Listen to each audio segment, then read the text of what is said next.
Listen now to The Adventures of Sam Spade, starring Howard Duff in The Convertible Caper.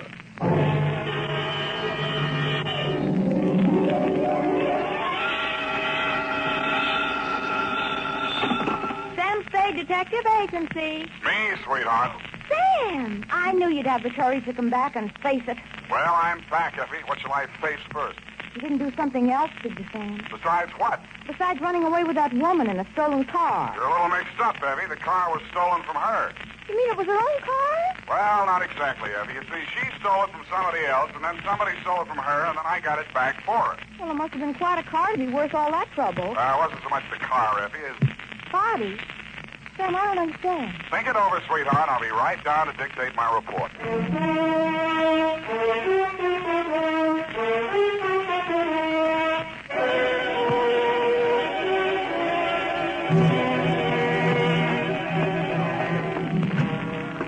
Oh, Sam, look at you. Can't you take no for an answer? And just what do you mean by that, Miss Perrine? Claw marks on your face. Wrong again, sweetheart. She said yes, I said no, hence the scratches. I knew she was that type the minute she walked into this office. That ankle bracelet and green nail polish. Green nail polish. Well, puce colored. This one goes to homicide, Effie. Oh, not another murder, Sam. What else? To Detective Lieutenant Dundee from Samuel Spade with license number 127596. Subject, the convertible caper. Dear Dundee, it has been a dull morning, but just before lunchtime, things began to brighten up. Her clothes looked like money, and what they were wrapped around looked even better. She eased herself into the chair I pushed up for her, rattled about $1,000 worth of charm bracelet at me, and after she'd arranged her legs, mouth, and eyes to our mutual satisfaction, she allowed me to hear the sound of her beautiful voice. I do not know whether you will be interested in my case or not, Mr. Spade. Put your mind at rest, Miss Estrada. Estrada. Who knows? Perhaps I am merely a waste of time. My time is your time as we stay in the States, Mrs. Estrada. Oh, you are very simpatico, very kind. Yes. Entonces, my automobile has been stolen. When and from where? Last night, after midnight, while I was checking in at the Hotel San Rafael, where I am staying, I foolishly left it parked outside with the keys in it. Have you reported this to the police? No. I suggest you do. No. No? No. Well, why not? Because I stole it from another. Oh, I see. No, but you do not yet know all. If the police find the car and notify the one from whom I stole it, then that one will know that I am in San Francisco. And that's bad. Ah, he must be bad. If he finds out I am in San Francisco, then he will come here and kill me. That is why I must recover the car rapidly and without the police.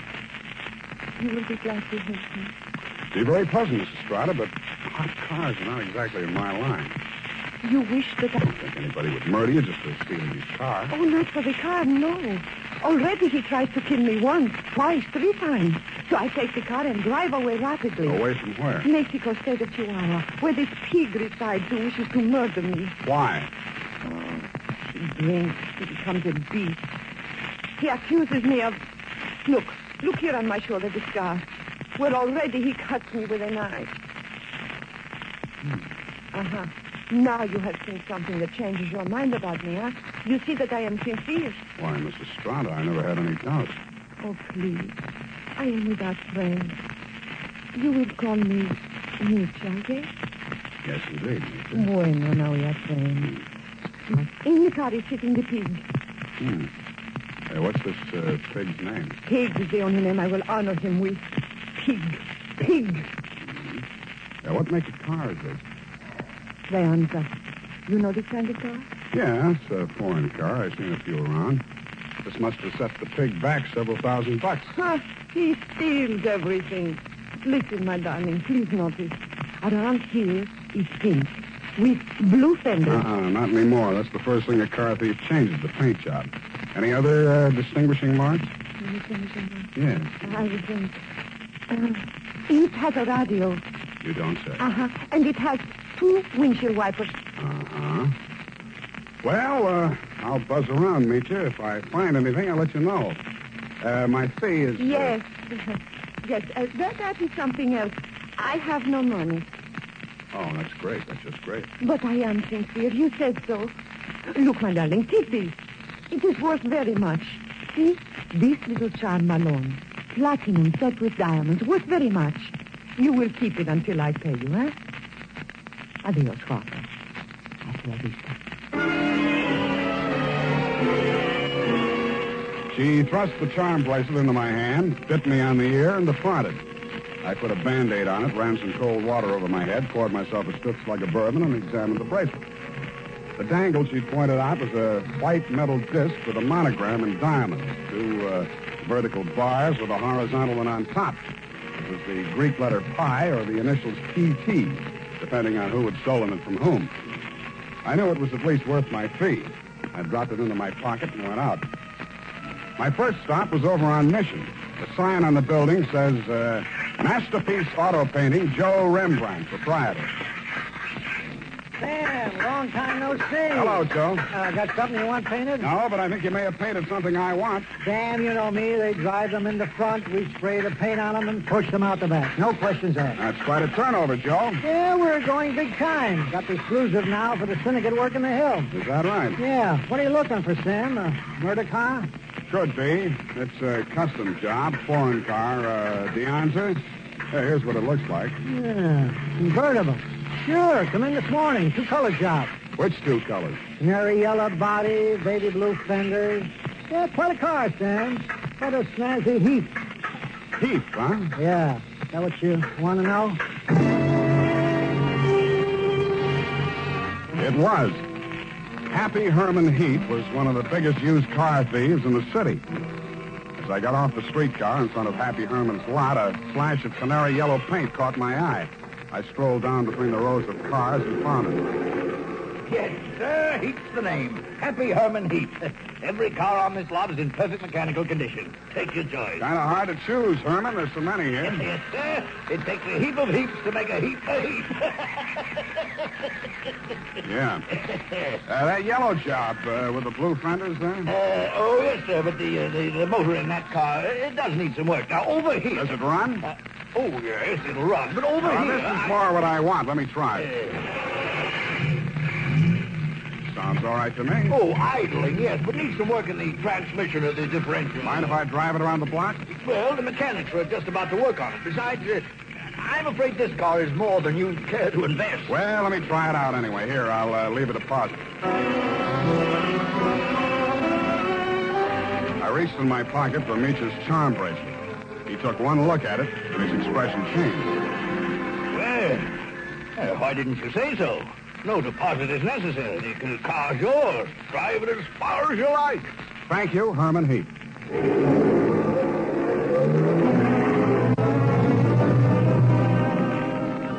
I took him at his word. I put the magic bracelet in my pocket, drove back to O'Farrell Street, parked in front of the San Rafael Hotel, slipped the doorman a buck to wash it for me, and went on into the lobby.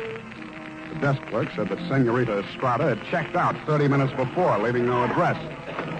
I found the house dick in the bar and asked him for a rundown. Yeah, I remember her, Sam.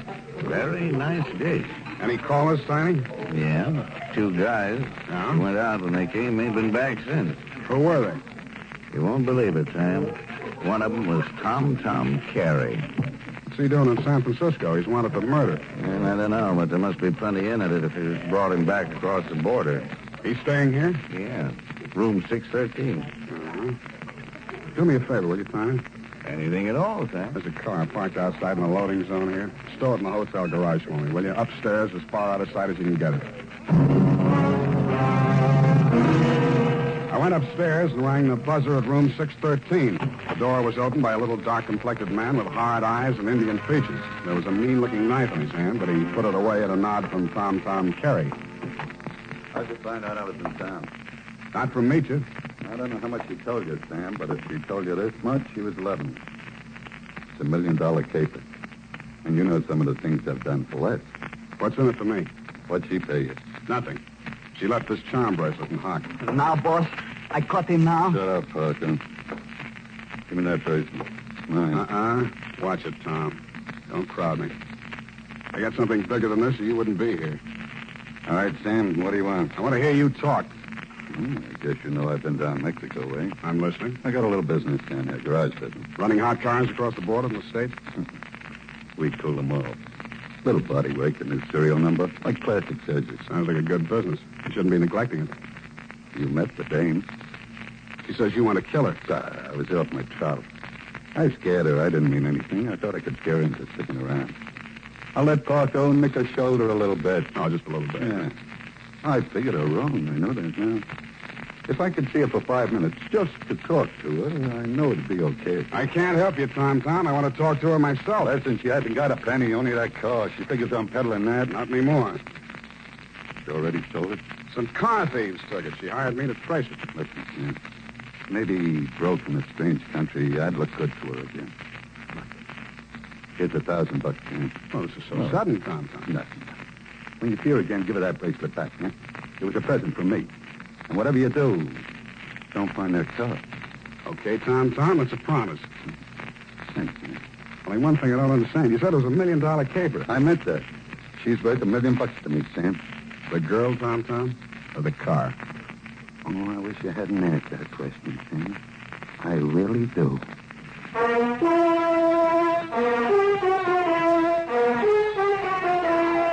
And now, back to the Convertible Caper. Tonight's adventure with Sam Spade.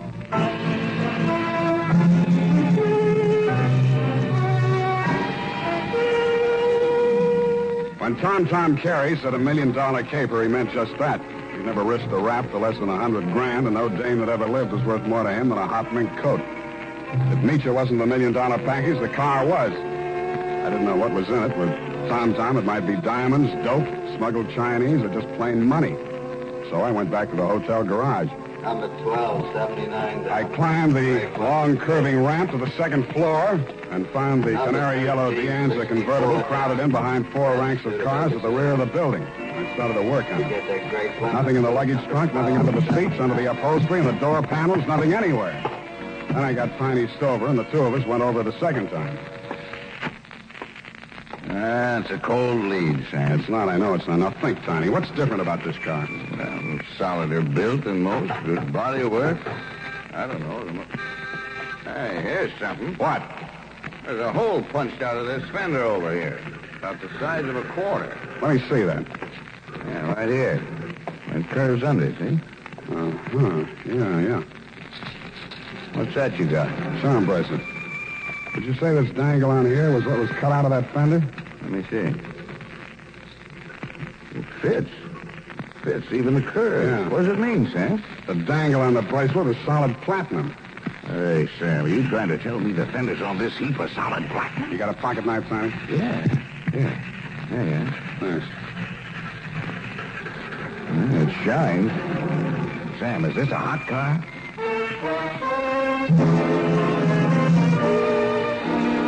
I didn't answer him. I didn't have to. He looked from the gray-white gleam of the bracelet charm to the square of paint I'd scraped off the fender and answered the question himself. Nietzsche's convertible was convertible in more ways than one. It was about the hottest car in San Francisco as of that moment. After I'd left the garage, I tried to phone Tom, but he wasn't in. I had an uncomfortable feeling he was out looking for me. He was. As I stepped out of the phone booth, there was a rush of air past my left ear. A knife stuck in the wood less than an inch west of him. I came out in the street and found to see him duck around the corner into an alley. I ran after him. I collared him and stood him up against a wall. Let me go. Let me go. I cut you down. What do you know about that car? What do you know about that car? Come on, talk, or you get more of this. I don't know nothing. They don't tell me nothing. Where's Meacher? I don't know. Mitchell don't know nothing either. Only Tom and... Tom, and who else? I don't talk no more. They cutting you in? I don't need no cut. The boss, he pays me good. 40 pesos. Sometimes more. Work for me, and I'll cut you in. I cut you to pieces. The boss treats me good. Sure, you do all the dirty work. There's any trouble, you'll take the rap. What means rap? They put you in a little room and squirt gas in you. You fall dead. Gas? Tom do this? He does indeed. Venga. Come, I take you to see the man. Su nombre es Félix. I think he will be very happy to see you.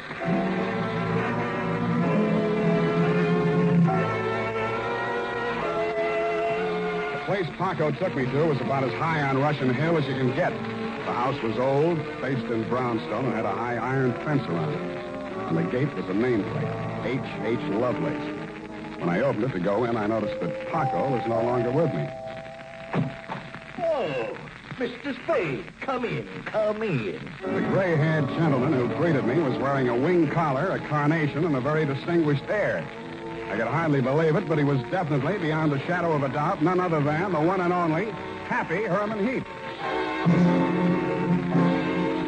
Well, Mr. Spade, I see that you're surprised. I'm overwhelmed, Mr. Heap. Lovelace, that is the correct name. For my avocation, I selected my first and second names, the H.H., you know. My full name is Herman Heap Lovelace. About that car, Mr. Spade. Yeah, about that. I must own that you outwitted me. I was rather proud of my little device, the disc on the charm bracelet, you know. When you showed it to me at my business establishment, I naturally thought you were authorized to fix the car. Yeah, naturally. However, I'm not averse to enterprise in a young man, and I'm prepared to pay for my blunder. You said $1 million I still couldn't accept, Mr. Lovelace. Oh, why not? I was hired to recover that car for my client. It's not mine to sell. Well, it's certainly not hers. I don't care whose it is. All I know is that my client's life is in danger, and it has something to do with that car. Miss Estrada? Yeah. Excuse me one moment. Spade has arrived. Hello, Papa. That's all she said. Then she stood there looking at me in that way that made you not care who she was double-crossing or why. Then she turned to Lovelace, alias Herman Heap. How much does he know? Alas, everything, I fear. He has agreed to our terms? Yes. Good. I must have my bracelet back now, Sam. Sure, it's right here in my... I reached in my coat pocket for the charm bracelet she'd given me to keep for her. It wasn't there. It wasn't in any of my pockets. I guessed that it was in one of Paco's pockets. Mitya watched me fumbling, her eyes blazing with anger. Fool, you have lost it. We are helpless without that. I thought it was the car you wanted. Please, one thing at a time. I suggest that we first gain possession of the car. Yes, Lovelace, you are right. First, the car.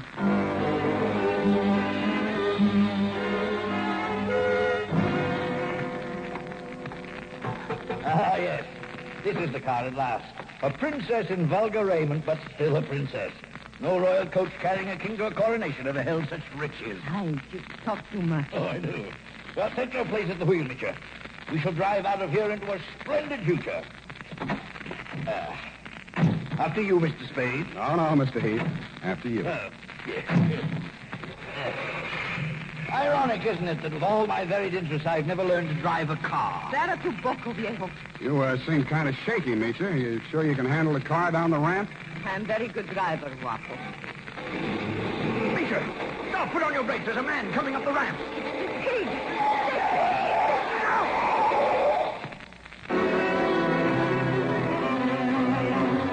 He was dead before I got to him. As I leaned over him, I saw the bracelet lying beside his hand. I picked it up and walked back to the car. Mitya and Herman Heap Lovelace were sitting in stony silence, glaring at each other. Is he dead? Yeah. Was the bracelet on him? I didn't look. Lovelace, go and frisk him. Must I? It's very distasteful to me. Come, Mr. Spade. You fool. We trust this detective. Go on. Very well. Get in, Sam. Get in. We leave him here. What's the matter? Is something wrong? Oh, nothing at all. Come back here! This is an outbreak! I mean, Rick, come back here, I say!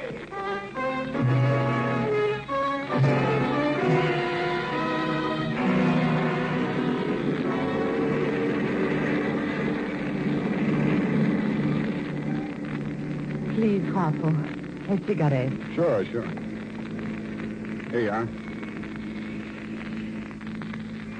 Gracias. De nada.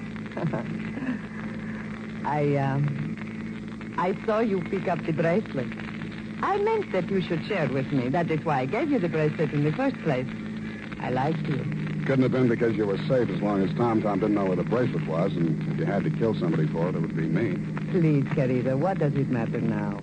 We are together, we have the car, we have the bracelet, and the pig is dead. That's what worries me.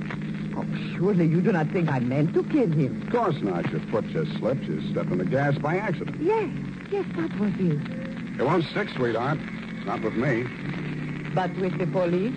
My story won't help you. I don't know enough. Oh? Then I tell you everything. I was with Tom Tom for a year. I hated him 365 days. I tried to run away. Always that Paco came after and brought me back. Then, Senor Lovelace came with the car. Senor Lovelace had much money, but he could not take it from the country. So he bought, sold platinum. Some he received from refugees who had sent their fortunes abroad in that form. But there was no safe way to get it across the border. So for a cut, Tom had the platinum made into fenders and welded onto the car. Why was the bracelet so important? It was too dangerous for Lovelace to bargain directly. Tom was to get the money for the platinum and give the little piece of the fender as a token. Yeah. Lovelace would know who to give the car to when they showed it to him. That's why he let me drive the car off the lot, huh? Oh, I don't care, darling, even if you try to steal it. Now we understand each other, no?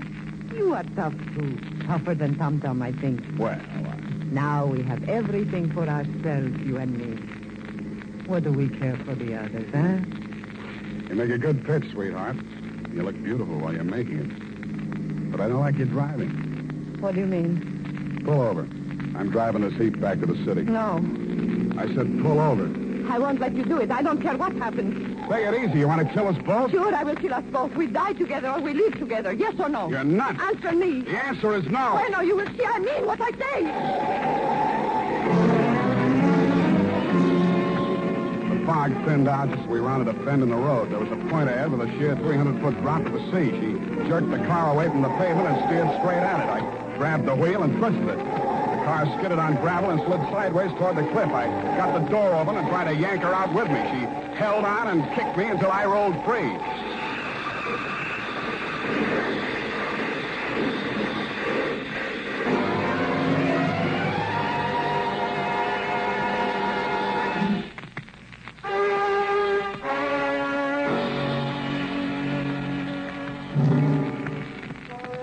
She didn't look very beautiful when I saw her for the last time.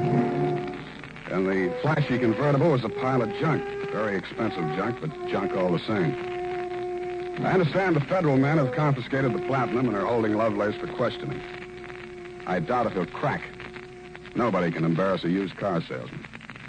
Period. End of report. Sam, do you really like this racket we're in? I hate it. So do I.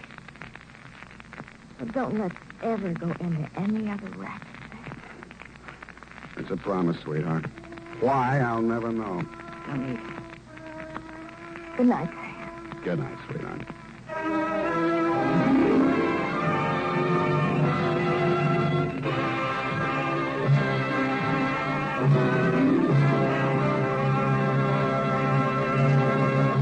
The Adventures of Sam Spade, Dashiell Hammett's famous private detective, was written for radio by Bob Tolman and Gil Dowd, with musical direction by Lud Gluskin. Sam Spade is played by Howard Duff. Lorene Tuttle is Effie. Tonight's program was directed by Elliot Lewis.